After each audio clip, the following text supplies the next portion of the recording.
¿Se acuerdan de qué pasaje leímos? Marcos. ¿Marcos qué? Marcos 9, Marcos 8. 10 del 1 al 16. En una sola palabra, ¿de qué trata Marcos 10 del 1 al 16? En una sola palabra. Separación. Divorcio. Dicen por ahí divorcio. Yo quería que saliera esa palabra. Divorcio. Pues no trata específicamente del divorcio. Es un pasaje de la Biblia que habla del divorcio, pero que no trata sobre el divorcio. Al menos no de la manera en la que nosotros lo entendemos, o no exclusivamente del divorcio. Entonces ponga atención a lo que le voy a decir, porque precisamente a veces hemos visto a Marcos 10 de una manera muy reduccionista de lo que realmente trata, porque su significado es mucho más amplio de lo que podemos ver a simple vista. Y para poder entender este pasaje tenemos que echarnos un chapuzón a qué estaba pasando en ese momento, cuál era la situación en la cual se escribió este pasaje en ese entonces. Entonces resulta que en esa época había dos maestros que enseñaban las escrituras, enseñaban la ley de Dios. Dos maestros que habían tenido muchos discípulos que eran muy importantes y que la gente los seguía, o seguía a uno o seguía al otro. Y casi siempre estaban peleados sobre las cosas que decían que significaban las escrituras de parte de Dios. Entonces sus alumnos se la pasaban discutiendo porque decían, no, yo voy más con este maestro, yo voy más con el otro maestro, y se peleaban. Uno de esos maestros se llamaba Shammai. ¿Cómo se llamaba? Shammai. Y el otro se llamaba Hillel. ¿Cómo? Hillel. Shammai y Hillel. Y una de las tantas cosas en las que Shammai y Hillel no estaban de acuerdo era en la cuestión del divorcio. Porque en esa época pues había una ley de parte de Dios en Deuteronomio 24 del 1 al 4 que hablaba sobre el divorcio, y Shammai y Hillel no se ponían de acuerdo. A ver, por favor, abra la Biblia, Deuteronomio 24. Deuteronomio 24, versículos 1 al 4. Yo lo voy a leer en otra versión, es la versión Nueva Biblia Viva. Es la versión que estoy leyendo este año. Yo le invito a que cada año usted lea una nueva versión de la Biblia. Hay muchas traducciones muy hermosas y usted aprende algo distinto. Yo se lo voy a leer en esta traducción. Usted lo puede seguir. Deuteronomio 24 del 1 al 4. Cambian algunas palabras, pero el sentido es el mismo. Dice: si un hombre se casa y halla en su esposa algo indecoroso que no le agrada, puede escribir una carta en que declara que se ha divorciado de ella. Le dará la carta a ella y la despedirá. En caso de que ella se case otra vez y el nuevo marido también se divorcie de ella o muera, el primer marido no podrá tomarla nuevamente porque ella está contaminada. Esto pervertiría la tierra que el Señor tu Dios te da. Eso es lo que dice Deuteronomio 24 del 1 al 4. Es decir, te casaste con una mujer, te divorcias de ella, ella se casa con otro hombre y ese hombre muere o también se divorcia de ella, y el primero dice, chin, ya la vi, sí estaba bien bonita, no, mejor sí me caso otra vez con ella. Dice la escritura, nanay, no se puede, eso no está permitido. Es lo que dice Deuteronomio. Y los maestros Shammai y Hillel leían esto, y siempre que escuchamos algo o leemos algo, vemos lo mismo, pero cada quien entiende lo que quiere. Entonces dicen los expertos de la comunicación que cada vez que tú hablas, tú estás diciendo tres cosas a la vez. ¿Sabías esto? Cada vez que tú hablas dices tres cosas a la vez. Lo que quieres decir, lo que terminas diciendo y lo que la otra persona entendió. Entonces ocurre que, por ejemplo, tú le dices a tu pareja, le quieres decir, te ves maravillosa, y terminas diciéndole, qué guapa te ves el día de hoy.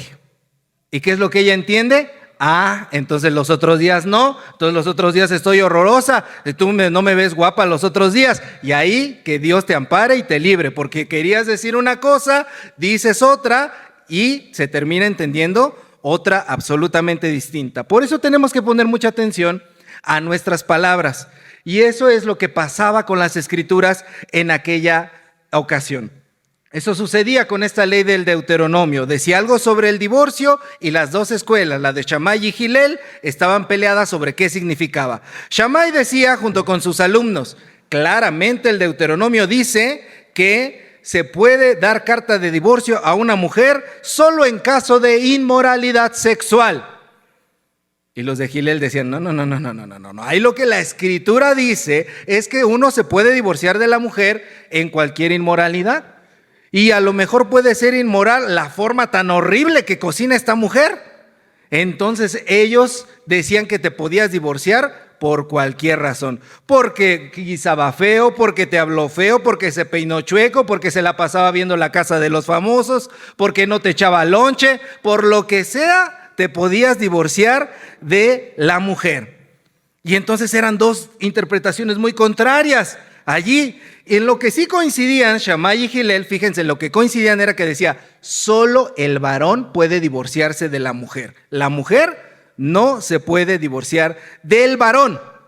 Y para ese entonces, esta situación, ya vi las hermanas dijeron, qué mañosos, ¿verdad? Pues sí, esta situación se había convertido en un lío y se había convertido en un abuso, porque los hombres en aquella época se divorciaban de las mujeres con cualquier pretexto. ¿Y saben por qué? Para no darles herencia ni darles propiedades. Entonces tenían a una mujer, la usaban como un objeto desechable y cuando se aburrían de ella, le daban carta de divorcio bajo cualquier pretexto e iban y se buscaban a otra.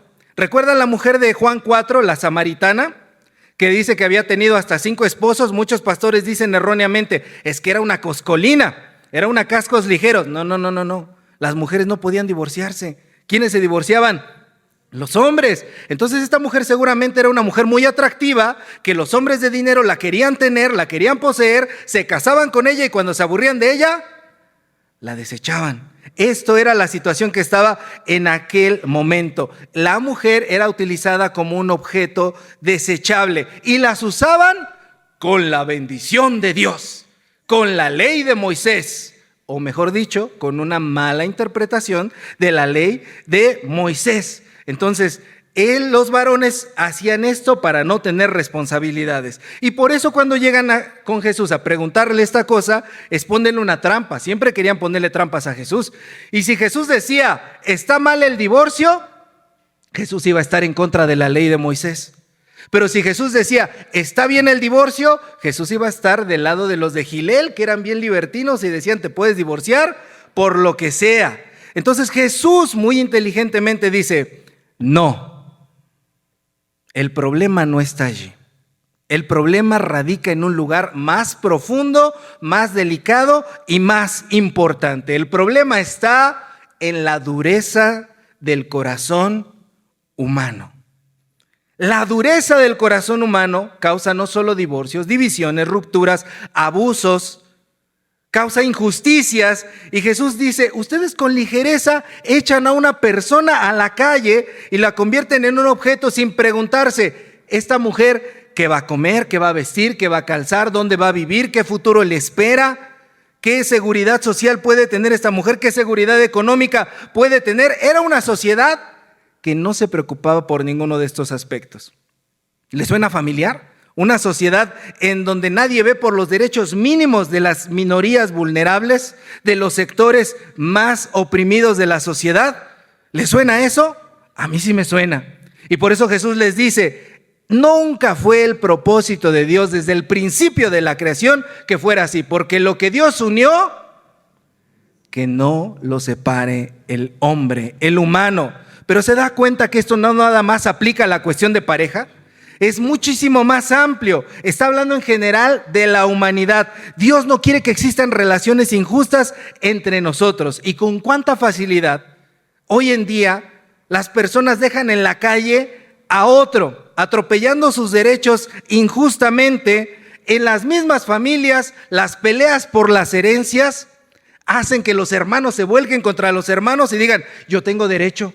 A mí me lo dejó mi mamá, a mí me lo dejó mi papá, tú no eres de la familia, tú vete para allá. Y dejan en la calle los unos a los otros, les arrebatan, les roban, sin tocarse el corazón, corren a los demás.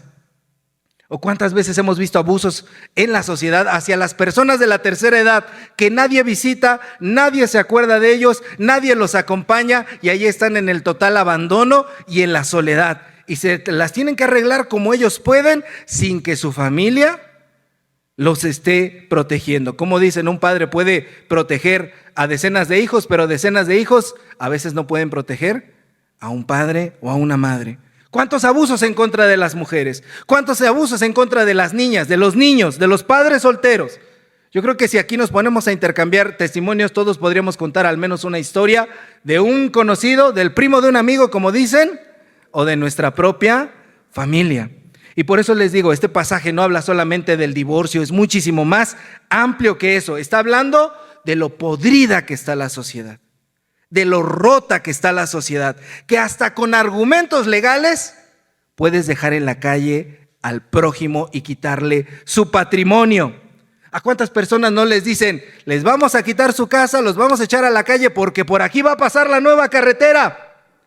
Y nunca les pagan lo justo de su predio, o nunca les dan ni siquiera un centavo y llevan años peleando porque los echaron de su casa, porque por ahí va a pasar una obra pública. Este pasaje habla de la dureza del corazón humano.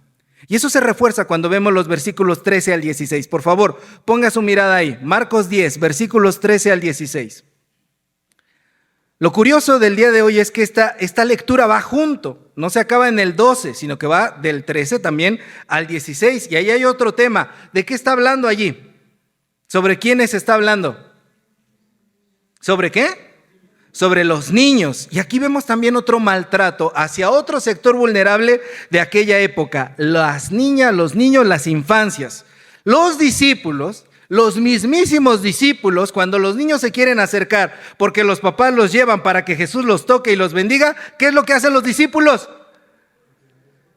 Los rechazan, los apartan, se los impiden. Y cuando Jesús ve eso, cuando Jesús ve que sus discípulos se oponen, empieza a decirles estas enseñanzas que tenemos en esos versos del 13 al 16. Pero ¿por qué los discípulos se oponen? Bueno, cuando estudiamos cómo era la situación de los niños en aquella época, era muy terrible. Los niños en la sociedad de esa época de Jesús no valían mucho.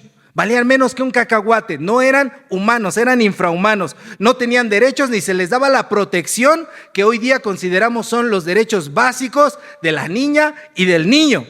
No se procuraba su bienestar y su desarrollo, estaban en el lugar más bajo de la pirámide social, sin derechos, y eran considerados inmaduros, débiles, vulnerables, sin poder, y eran considerados una propiedad. Entonces los adultos, cuando recibían a un niño, el padre de familia, el pater familias, si ese niño le caía gordo, podía decidir echarlo a la calle o matarlo. Incluso si no era un bebito, si era ya un niño más grande, podían echarlo a la calle o matarlo. Y a los bebés, sobre todo los bebés que tenían una discapacidad, se les abandonaba en la calle, como si fueran cosas. El único valor de las niñas y de los niños en esa época es: ¿de qué me vas a servir cuando seas grande? ¿Vas a ser obrero? ¿Vas a ser agricultor? ¿Vas a ser un comerciante? O en el caso de las niñas, para lo único que servían era para ser esposas. Y no se me ofendan las que son esposas, no es que esté malo ser esposa. Lo que pasa es que en aquella época no había ninguna otra opción. Los niños eran mano de obra barata porque los esclavizaban, eran vistos como sirvientes. Y la única diferencia que tenían los niños judíos es que podían recibir educación religiosa si eras varón, porque si eras niña, olvídate, eso de recibir las instrucciones de Dios no era para ti. Las mujeres, las niñas eran tomadas como una pieza de intercambio, como una moneda de cambio para que la familia pudiera crecer comercialmente. Entonces los papás y las mamás decían: nos conviene hacer trato con aquel. Aquí está mi niña, que es virgen, para que usted la pueda tomar y cerremos el trato. Las niñas se sexualizaban de esa manera y las tasas de atención médica eran muy, muy bajas porque había muchas enfermedades por la misma pobreza que se vivía en el lugar. Entonces, teniendo en cuenta todo esto, cuando Jesús se acerca con sus discípulos y ve que sus discípulos están rechazando a los niños, dice el verso 14 que Jesús hizo ¿qué cosa? Versículo 14. ¿Qué hizo Jesús cuando vio eso? Se indignó. ¿Entiende por qué se indignó? Y dijo: que los niños se acerquen a mí, no se los impidan. Y estas son declaraciones revolucionarias. Lo que Jesús está diciendo es: no, los niños no son esclavos. Los niños no son objetos, no son aquello que te va a dar riqueza ofreciendo la sexualidad de tu hija. No los puedes abandonar, No los puedes asesinar como te convenga. No son tu propiedad. No son el eslabón más bajo de la sociedad, de la cadena. Dice el versículo 14, de ellos es... ¡Pah! ¿Entiende lo que está diciendo Jesús? No sé si estoy logrando comunicar esto que está diciendo Jesús.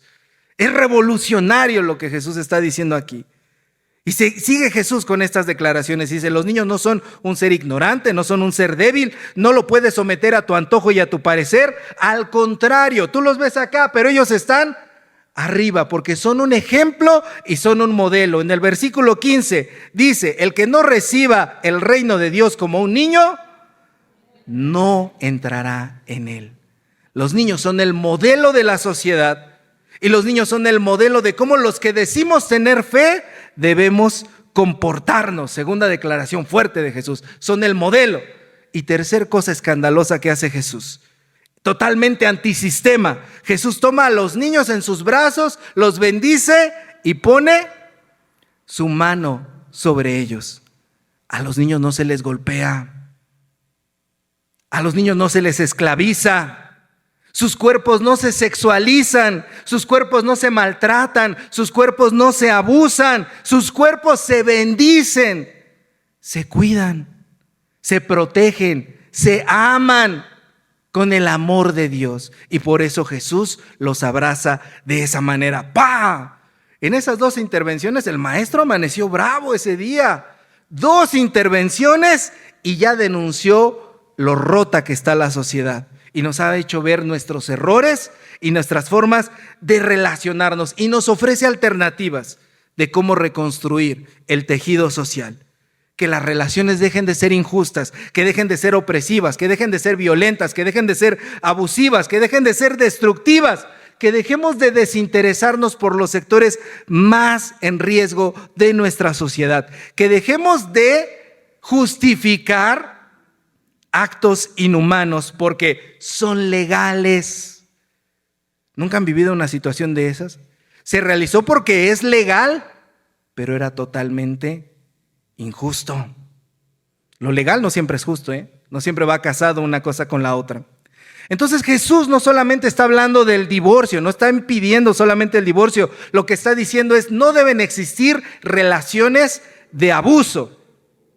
Y hoy en día tantos cristianos, y lamentablemente, principalmente muchos pastores, llega la hermana con nosotros, nos cuenta su caso y le decimos, no hermana, no se divorcie. Usted lo conoció borracho, jugador, parrandero, mujeriego. Usted lo conoció así, hermana, él es su varón. Él es la cabeza de la familia. Él es el representante de Dios, es el sacerdote de su casa. No se divorcie, debe someterse. Sí, porque a ti no te pegan. Porque de ti no abusan, porque a ti no te violan, porque muchos maridos violan a sus mujeres. Y por eso le dices, no se divorcie. Y muchos de nosotros justificamos este tipo de violencias. Cuando viene el hombre y nos cuenta su caso y le decimos, no hermano, no se divorcie. Aunque ya le pusieron los cuernos con media colonia. Aunque le pegan y no lo puede contar porque como es hombre, cuando lo cuenta, se burlan de él. Y le decimos, no hermano, no se divorcie. ¿Cuántas veces hemos justificado este tipo de violencias? ¿Cuántas veces hemos justificado violencias dentro de la familia, hacia todos los sectores, hacia las niñas, hacia los niños, con el pretexto de que ellos son los niños y deben obedecer a los papás? E incluso en las librerías cristianas les vendemos la vara de la corrección. ¿La han visto? La vara de la corrección que trae ese versículo de Proverbios. Corrige a tu hijo con vara. Y entonces el vendedor dice, mira hermano, llegó es de caoba. Da duro, pero no deja marca. Este es bueno, hermano, para que corrija. ¿Qué diría Jesús de nosotros? Que hemos incurrido en este tipo de atropellos. Eso es lo que Dios manda, decimos. Corrígelo con vara. ¿Cuántas veces nos hemos quedado de brazos cruzados cuando conocemos abusos sexuales dentro de las iglesias hacia menores? Y no nada más pasa en la iglesia católica, pasa en todas las iglesias. Decía por ahí el dicho, hasta en las mejores familias. Que nunca nos pase, hermanas, hermanos. Pasa en todos lados, lamentablemente. Estas aberraciones se cometen a diario en la sociedad. ¿Cuántas veces hemos pasado por alto las divisiones familiares. Tomamos partido dentro de nuestra familia por un sector o por otro. Sí, tu tío tiene razón, ya no vamos a ir a la casa de tu tía. Sí, tu tía tiene razón, ya no les vamos a permitir que vengan ni vamos a ir a sus invitaciones. ¿Por qué tomas partido? O dentro de la misma iglesia perpetuamos pleitos que son generacionales. Pues es que mi papá se peleó con la hermana cuando iban en las ligas y creo que desde parvulitos no se llevaban. ¿Y a ti qué te importa? Ese no es tu pleito, ese no es tu problema, eso no te corresponde a ti. Lo que nos corresponde a nosotros es resarcir el daño, volver a unir lo que está desunido. Por la dureza de su corazón, dice Jesús. Y diría también, pero no es lo que Dios quiso. Lo que Dios unió, y lo que Dios unió somos todos nosotros. ¿Había pensado eso? Jesucristo nos unió a todos en la cruz, con su sangre, con su muerte, con su sacrificio, con su amor, nos unió a todos. Lo que Dios unió, que no lo separe el humano, ni el diablo, ni nada. Porque Dios lo ha unido. Entonces, como iglesia tenemos que mantenernos en unidad en medio de una sociedad que está rota. Y tenemos que dejar de leer la Biblia con ligereza. Si yo le pregunto de nueva cuenta, ¿de qué trató este pasaje que leímos? A lo mejor la palabra que se le viene a la mente ya cambió desde el principio. Yo espero. O que se haya confirmado, pero con un sentido más amplio. ¿De qué trató este pasaje? Yo diría, trata de Jesús enseñándonos a reparar nuestras relaciones y nuestras sociedades rotas. Y si el día de hoy dentro de tu vida hay una relación rota, la que sea, el Señor te invita a que el día de hoy pueda ser reparada. Vamos a pedirle a nuestro Dios, vamos a pedirle a nuestro Señor que nos vuelva a unir, que nos repare y que nos sane. Amén. Póngase de pie, vamos a orar. Dios de misericordia, Dios de unión, Espíritu Santo de unidad, ven a nuestras vidas, Señor. Repara lo que tiene que ser unido, Señor. Lo que en algún momento se quebró, lo que en algún momento se rompió, lo que no supimos ni cuándo ni dónde, Señor, se apartó. O que sí supimos, Señor, y que aún le echamos más leña al fuego. Señor, perdónanos por herirnos los unos a los otros, por dañarnos como familias, por destruir, Señor, la sociedad, por ser personas que no se preocupan por su prójimo, indolentes. Señor, estamos delante de ti, pidiendo perdón, pero también, Señor, pidiendo que tú nos restaures, porque creemos que la unidad viene de tu Santo Espíritu y que separados de ti, Señor, nada podemos hacer.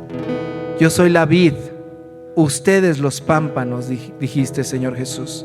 El que permanece en mí, ayúdanos, Señor, a permanecer en ti y a permanecer unidos y a amarnos, Señor, como tú nos has amado.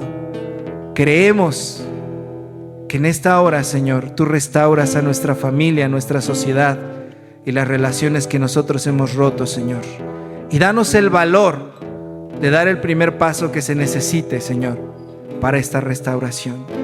En ti estamos, Señor, y en ti nos movemos. Únenos en el nombre de Jesús. Amén.